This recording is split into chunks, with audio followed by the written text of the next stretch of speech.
Hi guys, how you doing? Sam Allen here for Rivals Gym. Today I'm going to come on and we're going to talk about knockout stigma, how we got involved with Chrissy's house, a wee bit of a journey, a personal journey that I've went on and how I've overcame some obstacles and stuff in my life and how what gives you the purpose to do that, just different things like that. So if you're listening, brilliant. It's a good story and a story where life, when we're on a journey in life, it's no case of going from point A to point B in a straight line going forward. That doesn't happen. When I was 15 years old, I was a total banpot. Like, I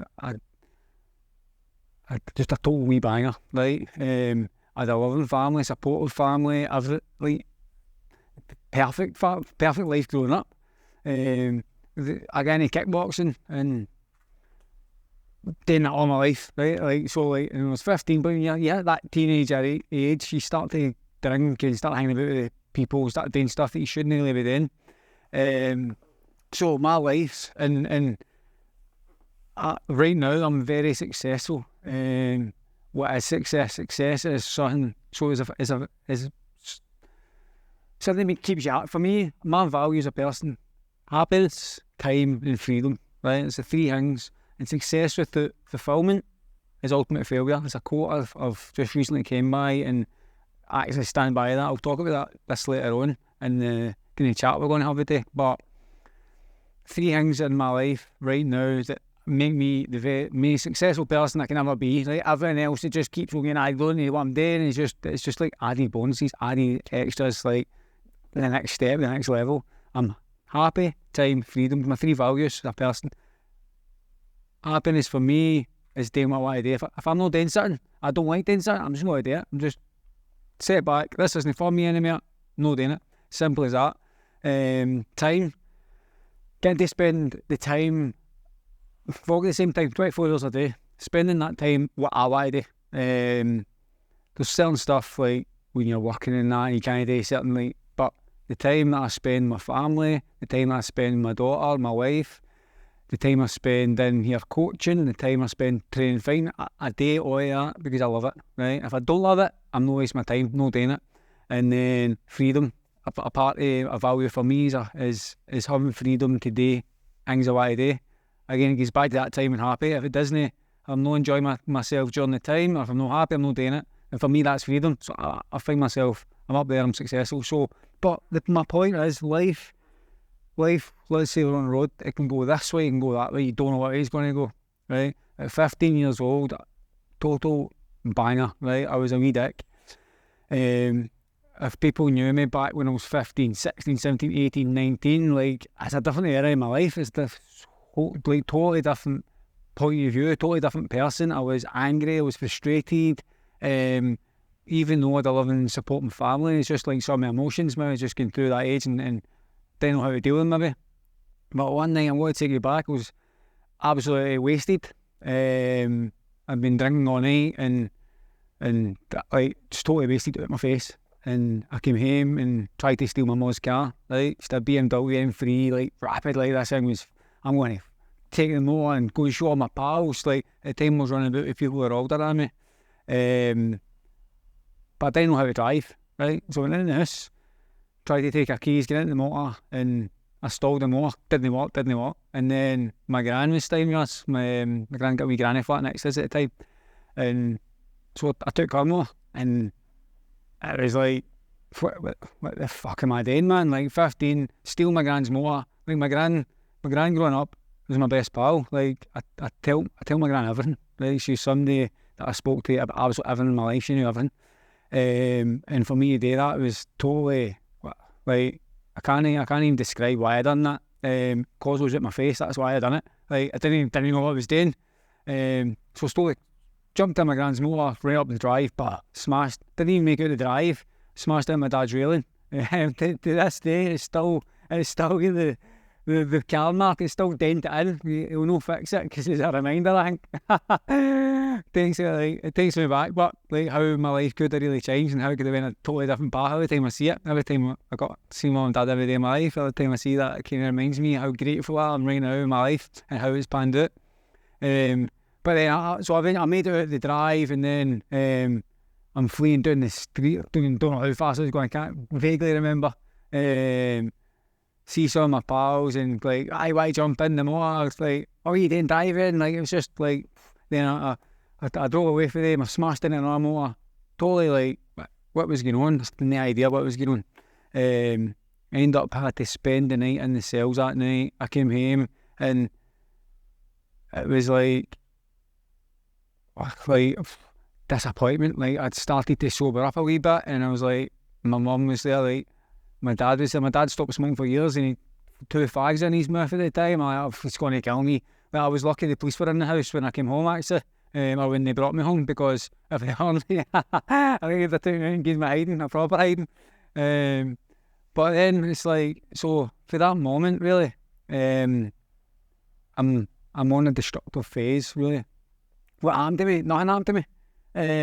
Like, I spent the night in the cells, okay, right? And then I had to go to court, and I had to like take that charge to steal my grand's car. The worst thing about that full experience for me was the kind of disappointment in my family, but not just my disappointment in myself. Like, my gran was my best pal. She looked out for me for everything, and I took her motor, and like, it's just that it's like, what the hell was I doing? Like, at 15-year-old, and this is how when I'm coaching, and I love coaching, I love helping young people.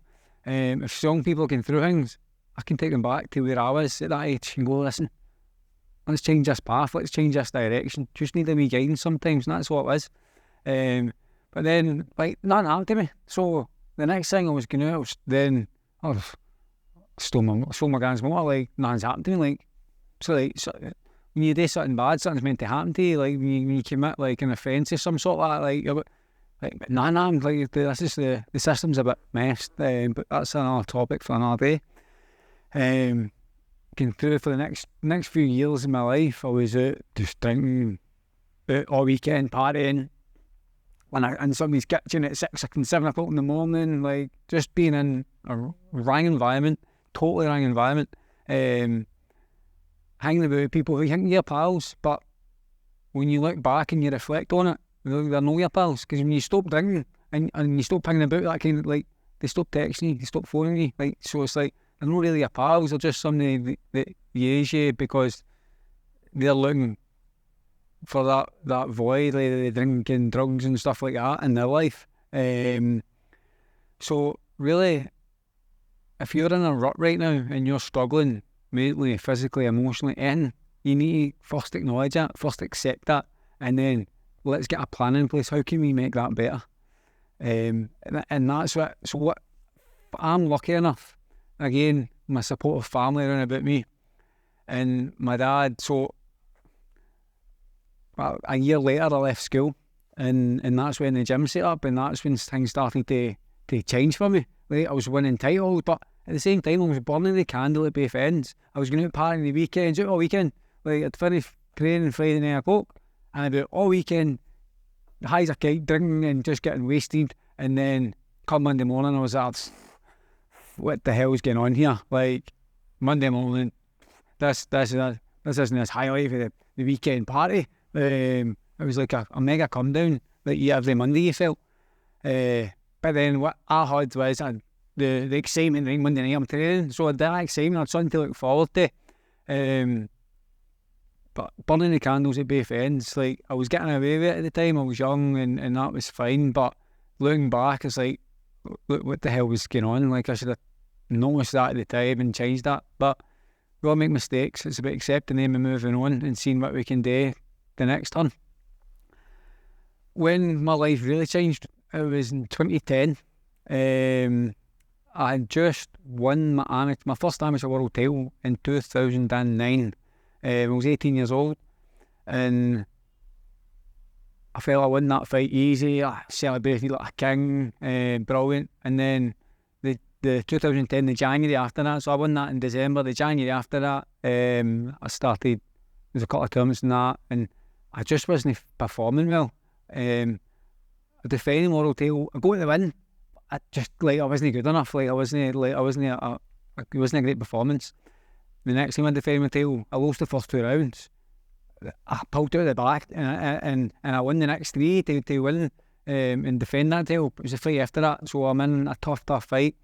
I'm away from home. It's a 7-rounder, and it's my last amateur fight. It's for a higher version of the world title. 2-8. I was 67 kg champ, and this was 72.5 kg title. And that fight, I get I just didn't show up, just didn't perform. I was getting hit with silly shots, and at that time when I lost that fight, that's when my life changed.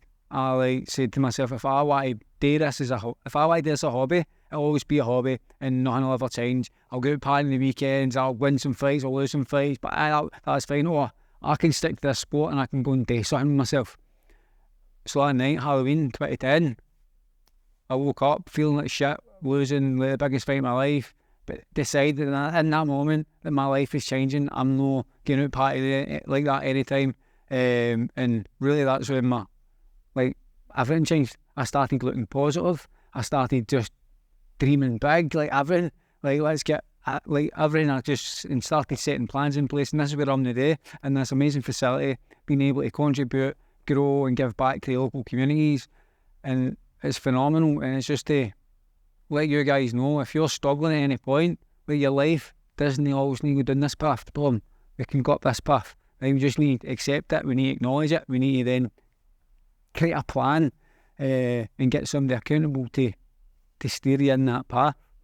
So February, I had my first professional fight, and that year I had 6 or 7 fights. Oh, it was amazing, man. I was on a journey. This was brilliant. Absolutely, my life, forget about all this side, and I'm on this side. I'm moving forward, and it's the best thing I've ever done, because your environment, you've heard the saying, you're the average of the 5th person you're on about with. So if there's 5 of you in the room, and the 5 of you are out while drink all weekend, guess what you got to do all weekend? You're going to go and drink with them all weekend. But if you change that, you change your environment, and you hang about with 5 people who want to go and train and be positive and work on their health and wellness, then you're going to be that 5th person that does that. And in turn, that's going to make you a better person.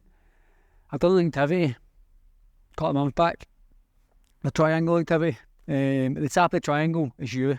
Under the triangle activity, it's your team. So your wife, your children, etc., etc.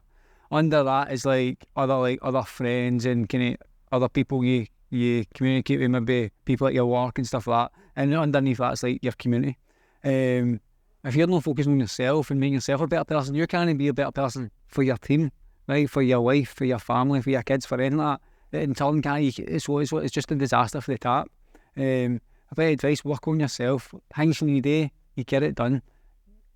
Get a plan in place. If you're not eating healthy, 5 things foundationally that we all need to do as human beings to make yourself better, physically, mentally, emotionally, spiritually, everything, right? It's just so we drink water, right? We'll keep ourselves hydrated, 2-3 litres of water a day. Get enough sleep, even for 8 hours, right? But if you only get go 6 to 8 hours, no less than 6 hours, right? If you can't, if you're sleeping 3, 4, 5 hours, and what are you doing before that? Are you on your screen all the time? Are you stimulating your brain before you go to bed? Try and shut off, right? So get enough sleep. Eat the right foods. If you eat shite, you're going to feel it shite. So let's start eating some good whole foods. Where you can start. It's off the habits and stuff, right? But you can take away one thing one week at a time, and before you know it, 20 weeks later, you get 20 things away from your diet and you don't need, right? If it swims, walks, flies, grows, eat it. It's going to be good for you. Or if it's off processed shite, it's going to be shite. We've got our physical health, right? Get yourself out and get active, okay? It's very, very key. If you can do it in an actual daylight, even better. So switch off of your phone, scoot off your phone, and get a walk into nature, and just take in their surroundings and mindfully be there, be present. And the last one would be like focusing on your mental health. Like if something's going to bring you down, we can't focus on any negatives. We need to then focus on a positive or something. Like practice a bit of gratitude. What you grateful for? If I wake up in the morning, there's three things. Like every single morning I wake up, I say like I'm grateful for this, I'm grateful for that, I'm grateful for this. Three things, and it can change every morning. Right? Doesn't matter what it is. Okay, it's mostly the same for me. I'm grateful for my beautiful daughter. Like absolutely, just amazing. I'm grateful for being alive. I'm grateful for my wife and the supportive family that I've got around me. I say that to myself every single morning I wake up. Because if I'm grateful and I'm happy, I can't be sad and I can't be angry because I'm practicing good emotions. So that's the 5 things we need to do as human beings. And that night I lost my last amateur world title fight was the night that changed my life. I was like, I need to change my surroundings, I need to change my environment, and that's what I done. I changed my surroundings, changed my environment. I want better. I deserve better. I'm worthy of better. This is the limiting beliefs that we need to tell ourselves. You are worthy, right? Like you are a performer. You can do this. Nothing's going to hold you back. So let's and fast forward. So for 2010, right, that night. So then 2011, turned professional, and my aim was to be professional world champion. Would you know, 2 years later, I'm the professional world champion. Grafted my arse off. Like, absolutely worked so hard to get there. I'm doing 2 and 3 sessions a week, and 2 and 3 sessions a day, 6 days a week. Like, nothing would stop me. I had a driver. I was getting there, and that was it. And if it's possible for me, like, it's possible for you. Like, you see all these success stories on TV and stuff. And some people be, oh, they're lucky, they got things handed to them. Some people say that about me and Scott, actually, sometimes. Oh, you're lucky, your dad got you as a gym, and now you've got what you've got. My dad believed in us. My dad gave us an opportunity. And what we've done with that opportunity is grow that and develop it in the people that we are to have this. It's not like here, there's a gym, like, doesn't work like that. We need to grow as people, we need to grow everything, and we've got what we've got now. And then so when my professional world title was the heights, the highs, the high, like, kind of like, it's I don't think activity. Like, practice this if you're feeling stuck or unmotivated at any point. Pick 3 points of your life that's a celebration point, right? Okay. So for me, there was three moments in my life that I'll take back, and it's like the emotions, everything's like amazing. Like, my daughter was born. It's the first one. Like, the journey we got to have our daughter, it's an incredible journey, incredible story, and I take myself back to that. When me and my wife went travelling, when I proposed to her in front of the big Disney castle in Hong Kong, like, it was like a tremendous moment in my life. And winning my professional world title, it's like I can feel it right now, hands up. Like, I'm taking my body back there right now, and I can, like, it's like, what I'm feeling. So anytime I'm feeling down or low, I like take myself back to one of the moments, and I'll put my body into that moment, and I'll feel that state, feel that emotional, feel everything, and then come out of that and go, right, let's go, what's next? I can go and achieve something else. So if you're feeling down on it, like, pick 3 things moments, so like, and do that, practice that for yourself, right? Okay, so you get 2 things, practice 3 things you're grateful for, and 3 celebrating moments that you are really truly proud of, and celebrate them. And if you've not got 3 things, make it 1 thing. If you've not got that 1 thing, imagine it up, visualise it. What you visualise will come, it'll happen, it'll come to you. So that was 2013, I won my professional world titles. Fast forward, move on, I turned professional boxing, won some boxing fights, go back to kickboxing, I'm back now, but 2018, 5 years ago, me and Scott were out running, and a young boy had took his life in the community, and it was like fucking devastating, man. Like 18-year-old, full life ahead of him, and just like that, he's gone. Like, and we're out running, like me and Scott were saying like, how can you help? What can we do to help each other? To help people in the community. Like we are better than just not doing nothing. Let's actively do something right now, and that's when Knock Out the Stigma was born. And it's been an incredible journey for then to now to be part of the raising awareness for suicide prevention. How we can raise that awareness, how Chrissy's House do a tremendous job. So anytime you're feeling low, anxious, stressful, like depressed, go down to Chrissy's House, phone them, message them, go down and speak to them, and they'll have a plan in place for you. They'll get you the help you need, the support you need. They'll get you everything that you need to go for, really. So get yourself involved in them. I'm going to wrap up now. I think I've been going on for a wee while here. I can go on longer and longer, if I'm honest with you. And I might do a second part of this to look at the awareness we're raising, how we can do that better, and how you can help us. How can you help? You can come and support the guys that are fighting on the show. You can donate on the Just Give page. You can donate just direct to Chris's House. You can do loads. Give me shout on social media. Like, let somebody know. Reach out to somebody today. Text them. Tell them how you're happy they're in your life, how you love them. Practice on that. Thanks for tuning in today, guys. And I'll catch you soon.